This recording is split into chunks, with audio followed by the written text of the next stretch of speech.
우리나라 시장하고 미국 시장이 많이 달라요. 다르죠. 네. 우리나라 펀드 중에 왜 장기적으로 피델리티 같은 마젤란 펀드 같은 펀드가 왜 없을까? 그 이유에 대해서도 자꾸 말씀드렸잖아요. 네. 우리나라는 사이클 산업이 많고 두 번째 우리나라 기업은 기업 가치와 주주 가치가 일치하지 않는다. 이 부분을 이제 말씀을 많이 드렸는데 그게 그래도 이제는 많이 알려져서 네. 코리아 밸류업을 해야 된다. 이런 걸 정치권에서도 지금 얘기를 하고 있는 상황이기 때문에 그 이 두 번째가 어느 정도 개선될지는 모르겠어요. 모르겠지만 우리가 잘 알고 있으면 그거의 그런 단점을 단점대로 이용을 하면 돼요. 그래서 저 같은 경우에는 우리나라 시장은 10년 투자하는 게 아닙니다. 네, 2년 잘라서 지금은 어떤 경기 사이클이고 탑다운에서 이번에는 모멘텀이 미국에서 오는지 아니면 중국에서 오는지 아니면 뭐 이번에 전쟁 때문에 저기 유럽 쪽에서 오는지 이런 거를 보면서 이제 투자를 해야 된다는 말씀을 드렸던 거고요. 자, 이 부분에서 이 두 번째 부분을 뭐 금투세도 이슈가 있기 때문에 조금만 자세히 말씀드리면 제가 늘 얘기했던 게 우리나라는 기업 가치와 주주 가치가 네. 일치하지 않는다 했잖아요. 네.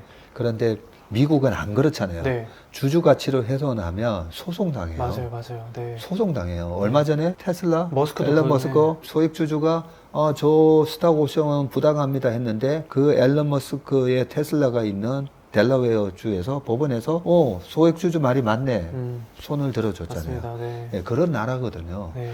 그리고 그 투자론에 보면 기업의 경영진들 있잖아요. 그 경영진들의 목표는 뭔가? 그 목표는 뭐라고 적혀 있냐면요. 주주 가치 극대화라고 적혀 있어요.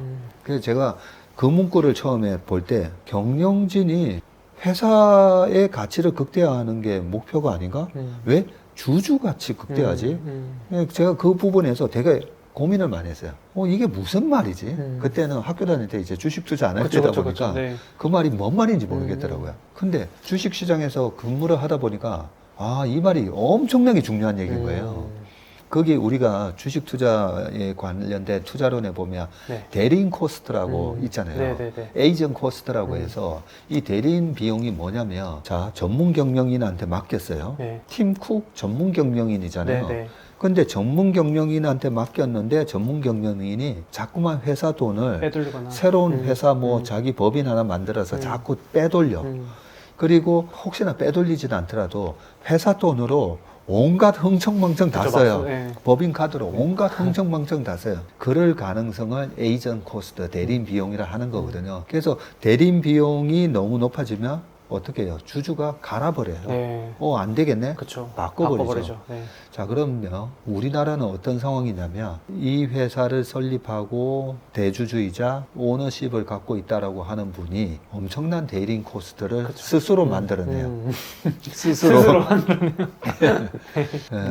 그런 부분이 우리가 IMF를 겪은 지 얼마 전이었었기 때문에 대주주를 중심으로 밑에 노동자들까지 뭉쳐서 외환 위기를 극복을 했었잖아요. 네. 그 과정에서 정부가 이 순환 출자 고리 속에서 하나가 무너지니까 연쇄적으로 무너지다 보니까 자, 지주사로 만들 때 분할한 회사의 주식을 대주주가 팔아서 여기 출자를 할 때는 이거 양도세 안 내도 돼.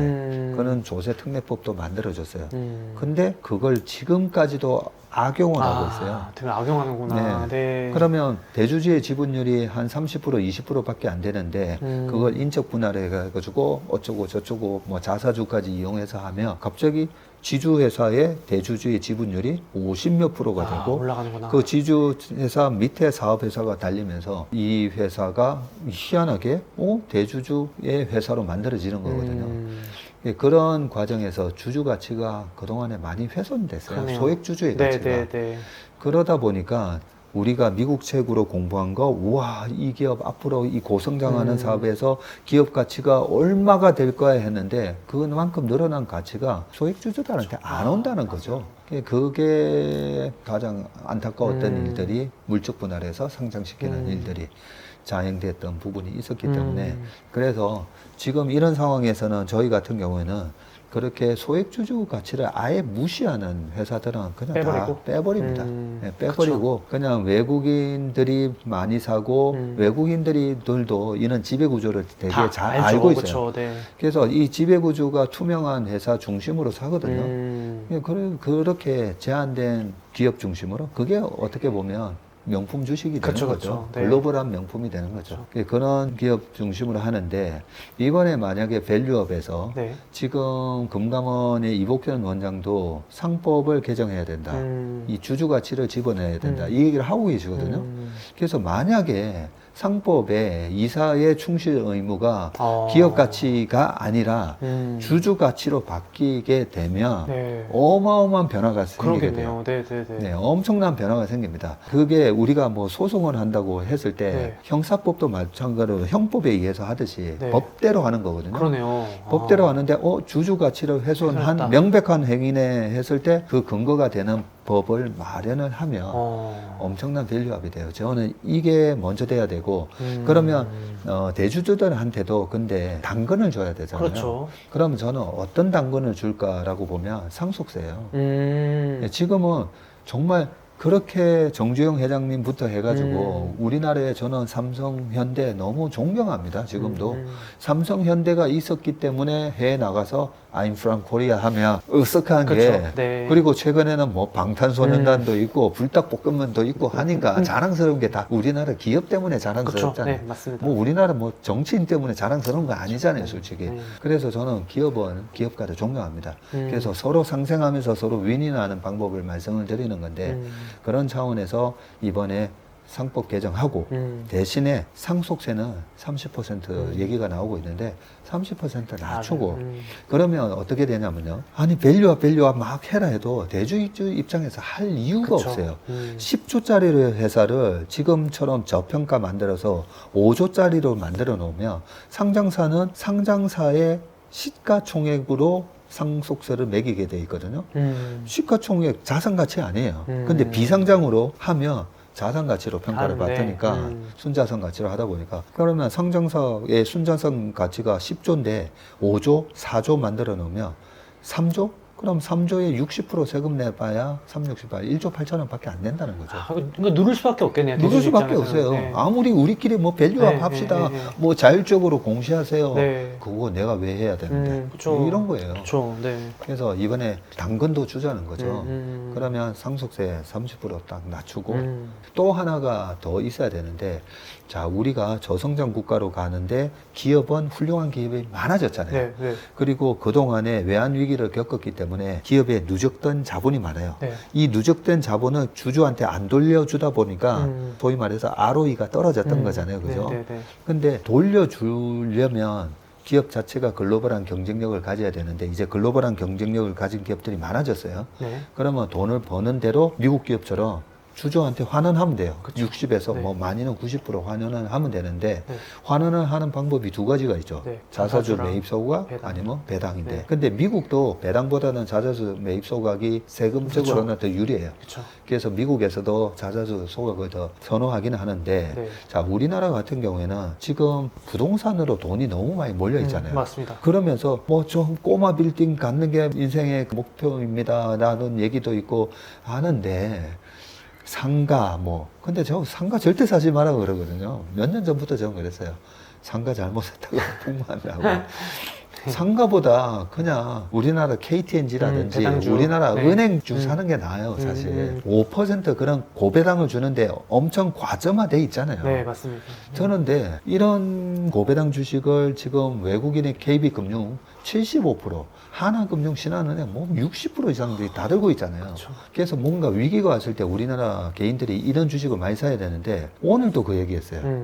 오늘도 우리 고객 중에 저 배당 안 받게 해주세요. 금융소득 종합과세 때문에. 맞아요. 요즘 그래요. 진짜. 그 2천만 원 넘어가면 네. 아니 미국은 176억 정도까지 상속세도 없다고 네, 하잖아요. 네. 그러면 우리가 중산층이 그래도 노후 걱정 안 하려면 예를 들어서 KTNG 8만 원일 때 만약에 KTNG를 사면 거의 한 6% 네. 나오거든요. 네. 배당이. 네. 그런데 금융소득 종합과세에 들어가 가지고 50% 떼기면 떼이니까. 네. 그러면 3%도 안 된단 말이죠. 네. 그리고 그분들이 그 얘기예요. 건강보험료도 나온다고. 아, 맞아요. 예. 그렇죠. 아니 여기다가 또 건강보험료까지 나오니까 주식 매매 차익에 대해서는 건강보험료 없잖아요.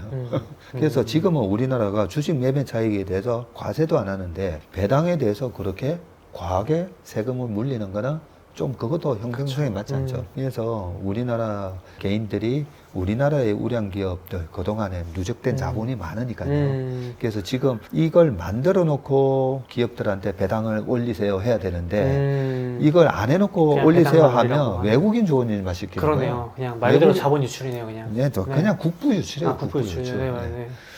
그래서 이번에 그렇게 배당에 대해서는 좀 분리과세. 네, 분리과세 해서, 아, 분리과세 하면 야, 15.4% 너무 낮은 거 아니야? 그러면 전부 다 분리과세 하면서 20%로 하든가. 네. 20% 내는 거 괜찮아요. 그렇죠? 그러면 고배당 주식 5% 받아가지고 20% 내도 1% 떼가고 4%잖아요. 그쵸. 그러면 우리나라의 그동안에 우량한 기업들이 쌓아놓은 이 자본을 우리의 노후 자금으로 따박따박 배당을 받으면서 그냥 잊어버리고 살면 돼요. 저는 요즘 뭐 부동산 가지고 계신 분, 저희 아버지한테도 제가 집 파세요. 한 채 30년 갖고 계셨는데 아버지 보고 집 파시라고. 그 돈으로 그냥 주식 하시는 게 편합니다라고 하는데 이 금융소득 종합과세를 그쵸. 따져보면 네, 안 되죠. 애매한 거예요. 그렇죠. 네, 아버지 건강보험료 막 올라가는데 소득이 네, 소득이 네. 80 넘으셨는데 네. 거기서 뭐. 네, 그러니까 이번에 요 부분만 좀 정부에서 개선을 해주시면 이런 게 삼박자 상속세, 그 다음에 상법계좌, 배당에 대한 분리과세 이런 것까지만 다 되면 우리나라 지수는 여기서 분명히 저평가되어 있는 부분이 많이 해소될 겁니다. 그럴 것 같습니다. 네. 지금 막 미국으로 막 이민까지, 주식 이민 간다는 얘기가 나오는데, 그렇게까지 안 해도 되지 않을까, 이런 것들이 개선되면. 그러니까요. 그쵸? 그리고 네. 미국 이민 가시는 주식 이민 가시는 분들 한테 대해서 네. 옆에서 자꾸만 네. 야 아직도 국장 남아 있냐 IQ 순이야 뭐 이런 얘기 요즘 네, 그런 조롱하는 얘기가 나올 때가 항상 바닥인데 네, 맞습니다. 네, 그럴 때 우리가 기준이 정확한 기준이 있어야 되는데 자, 지금 1390원으로 원화를 바꿔서 어떤 분은 그런 얘기도 하겠죠. 지금 이 환율 쭉 갈 거라고. 그렇죠. 고환율이 네. 계속 될 거다. 네. 근데 저는 항상 그냥 과거 히스토리컬한 데이터를 믿는 데 있잖아요. 결국은 환율은 다시 또 내려올 떨어진다. 거다. 네, 그렇게 생각하기 때문에 그리고 또 하나 환율이 이제 떨어질 가능성도 생각해야 되고요. 두 번째, 우리나라 시장에서 이번에 돈을 못 버셨잖아요. 미국 시장 가도 못 봅니다. 맞아요. 네. 사실 그렇습니다. 한미 반도체가 네. 엔비디아보다 더 더 올랐잖아요. 올랐죠. 네. 하이닉스도 많이 올랐어요. 네. 근데 한미 반도체까지 아니라도 하이닉스를 못 샀고 작년에 삼성전자 40% 올랐는데 이 반도체로 수익을 못 낸 분이 미국 가면 돈 벌 수 있다? 착각이에요. 맞습니다. 진짜. 인텔 주가 안 올랐어요. 인텔 마이너스 났어요. 그리고 재작년 3년 전에 우와 하면서 몰려갔던 주식, 미국 주식 뭐였죠? 제일 많이 산 우리나라 테슬라? 테슬라. 네네네. 테슬라 마이너스 30% 났잖아요. 맞습니다. 지금. 그렇죠. 그래서 그 한국 시장에서 세금도 없는 한국 시장에서 그 약세장에서 돈을 까먹는 건 어쩔 수 그쵸, 없지만 23, 24년 이 장에 돈을 못 벌었기 때문에 한국 시장만의 문제 때문에 못 버니까 나는 미국 갈래. 이거는 아니다는 거죠. 맞습니다. 네, 그렇게 이건 합니다. 아닙니다. 항상 대중들이 타당하지 않는 이유로 어디로 가거나 했을 때 항상 반대 포지션이 이긴다라는 거. 그리고 시장에서 뭔가 거품이 일어나는 주식을 있었을 때 조심해야 되는 거는 이 주식을 가진 자와 안 가진 자 이런 얘기 나올 때 그쵸, 맞습니다. 항상 좀 조심을 해야 되고요. 그렇게 좀 밸류에이션에 입각해서 좀 투자를 하시면 좋을 것 같습니다. 네. 오늘 제가 봤을 때는 대표님이 갖고 계신 노하우에 0.01도 안 보여주신 것 같은데 더 많은 도움을 받고 싶다, 궁금하다고 하신 분들은 영상에 댓글 더보기 링크 달아올 테니까 한번 꼭 놀러 가셔서 보시면 투자에 큰 도움 되실 것 같습니다. 오늘 나와주셔서 너무너무 감사합니다. 네, 불러주셔서 고맙습니다. 고생하셨습니다. 네.